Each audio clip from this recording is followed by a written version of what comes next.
Hello future chartered accountants, Divya this side, Hare Krishna Radhe Radhe. Today in this video, we're going to be discussing and talking about audit. I'm going to share my strategy that how I scored exemption in audit with the score of 62. Until the end of this video, I'm going to vanish all your fears related to audit. And before moving forward in this video, I would like you all to subscribe to my channel and hit the like button if you like my videos, because that's what motivates me to make more content for you and help you. So now let's talk about my background with this particular subject. When did I actually start audit and when did I start learning it and all that? So I did my coaching from Jhunjhunu in my locality, and I did audit classes from the coaching, but I did not actually do it. I actually used to bunk classes or even not to take classes properly of theory subjects particularly. Even the same happened with SM. So now for audit, when our coaching started conducting tests and all, I attended some of the tests and I scored not even 50% in those, like 42% was my score. On Feb 15, my coaching got over and I decided that now I'll do audit by my own. I'll do audit completely by my side, and that's when I started doing audit on daily basis. So yes, my eyes got open very late, like exams were in May, and I rise up from my dreams or what on 15 Feb. So yes, that's when I started doing audit.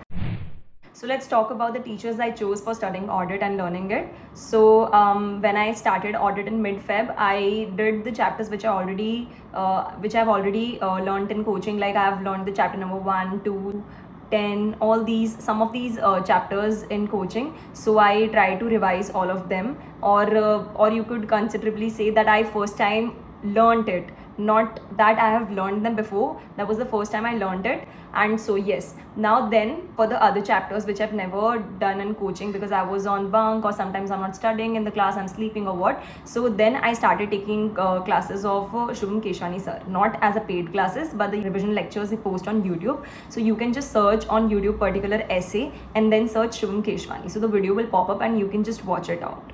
So what I used to do was, I used to open a particular video. Let's suppose I'm doing essay 210, so I would just first watch the video of Shubham Keshwani sir of essay 210, and then I'll open my book and I used to read it and learn it. So that was like really nice way of learning for me, because I knew that I'm doing all these as per the essays, as per the essay number. So when I'm doing 210, so I just used to watch the video and I used to finish it and learn it as soon as possible, so that I can move on to another essay. Like I would make targets that I'll do 5 essays today, or maybe if the essays are too long, then I'll do 2-3 essays today. So that is how you have to make target and you have to finish it up. How many revisions did I do? So I did 2 revisions of audit. I would say like from Feb to March, I was reading audit for the first time, and in April I did my revision. So I would say only 1 revision. Yes, exactly, it was 1 revision, because I've never done it before. There could be some essays that I would have given test in coaching. So yeah, that is something other part. But yes, if a considerably particular number of revision I have done would be 1.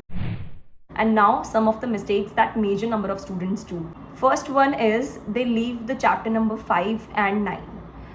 Bro, the chapter number 5 is so important. It has this audit of items of financial statement. First and foremost, the chapter is very easy to at least learn. It's not that hard that you can't learn it. So why would you leave that? I'm not at all in support to leave chapter number 5 and 9. Even students leave chapter number 9. Oh my god, we have been asked question of 10 to 15 marks, not even 10 to 15, I'm saying less. I'm just giving you an idea that how they are asking questions in exam. So please don't leave chapter number 5 and 9. They are super important. And in even 9 chapter particularly, you have to focus on government company and the audit of this cooperative societies. These 2 are very important. Even they asked so many MCQs from these chapter. They also had some direct questions. So yes, please consider doing that. And chapter number 5 was really important. We were asked 2 questions of 4 or maybe 5 marks each in the descriptive part. So please don't leave chapter number 5. They always ask questions from these chapter.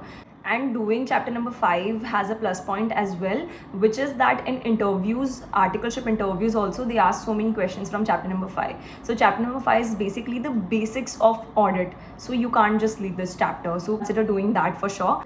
And automated environment is another topic which many of the students leave. So that is again not at all suggested to leave that. Another mistakes that students do is they overlook small chapters. Small chapters are really important, just like chapter number 1, 2, 6 and 11. These 4 chapters are one of the super important chapters. Like even if you'll see, like in the MCQs, they'd ask something from audit strategy. They would just ask you case studies and ask you to find which benefit of audit strategy is this. So benefits of audit strategy, inherent limitations of audit, all these can be asked in your case study format in MCQs also. So consider doing small chapters also, because they would ask you 5-marker question from these small chapters.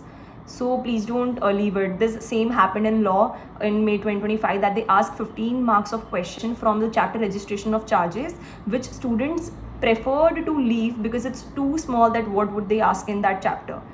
So please don't ignore small chapters at all. Then one more mistake that students do, and this, I think this problem is one of the problem which mostly topper students do, because they try to learn all the points. Like if an audit of items of financial statement wala chapter, in that we have like 15 or maybe 10 points to learn in particular assertion, like completeness and everything. So as a topper, every student tries to learn all the points, like 10 of 10 points or like that. But you should consider only learning like 5 or 6 points, because in exam they would ask you to write 4 points or maybe 5 points maximum. For 1 point, 1 marks would be given to you, so you don't need to write all the 6 and 7 points. Another thing that many students do is they do not do writing practice.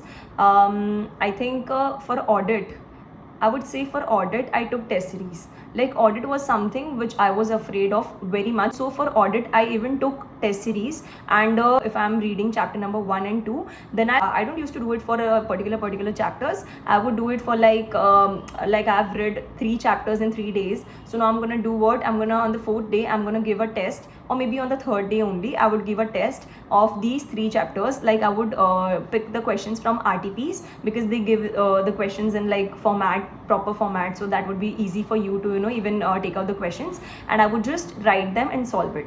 And then after, when I did my audit, I took a test series for sure, because audit I was always worried of, and test series helped me a lot in that, because there was somebody to monitor me. They had like checked my copies and gave me back and told me my wrote down in the answer sheet that these are my problems and I have to work on them. So test series really helped me in this. And so if you want the test series, then I'll just drop it in the comment section. You can buy the test series from there, because for audit I would recommend you to take a test series. And even for group 2, this is recommended, because costing may, so many students have very much problem with costing. So like consider taking that as well. And in SM also you need to do writing practice, and for SM you have to solve it somewhere. So just consider buying a test series for this. If you have of your own, you can do that. If you want to take test series which I took, then I could just drop it in the comment section, and you can just buy it from there.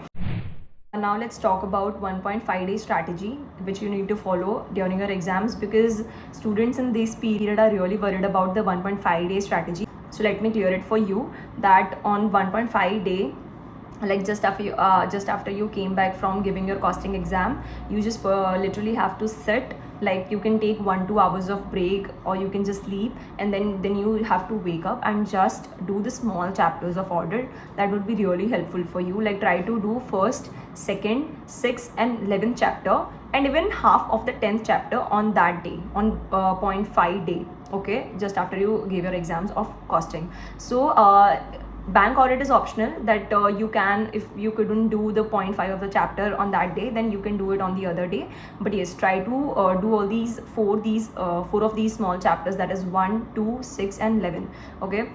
And the next day you can do the rest of the chapters, and on the other day, like on the day of your exam, in the morning you can do the audit of items of financial statement. So it would be in your latest memory, and this chapter has to be done. So try to do the chapter in the morning time you have, and then before leaving to exam, 1 hour before, try to review a MTP, just a MTP. Try to review it, so that you would just have sort of confidence.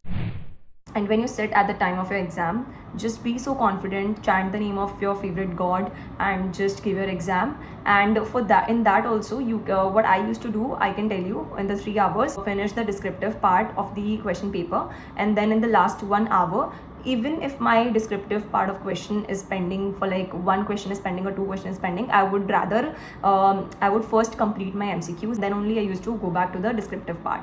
But this could be flexible, like yes, if the descriptive part is going to take your 10 minutes more, so you can first finish that and then go on for like with 50 minutes to the MCQ part. So yes, that could be a little flexible, but try to do your descriptive part question paper in definitely 2 hours only, because then only you can do the MCQs with your free mind. Okay, and now we have talked about everything, that you can do that, you can do this even in the 3 hours, 1.5 day, and the whole revision period. But now some students must be having this particular question also, that what to do now. So for now I would say that you have August for you straight away. If you have prepared well for the audit, then try to revise it in these 10 days with other subjects also, but try to do it in the morning for 2 hours every day. Try to revise it in 10 to 15 days. And if you haven't done it properly, then give your some of your time to it, like 2, 3, 4 hours each day, and do it, because this is the subject which can boost your result. So just try to do this very nicely. If you have determination, then you can complete audit before your exams and you can change your result. And also do not forget to hit the like button and subscribe to my YouTube channel, because that's what motivates me to bring more content for you which would be helpful to you. Thank you.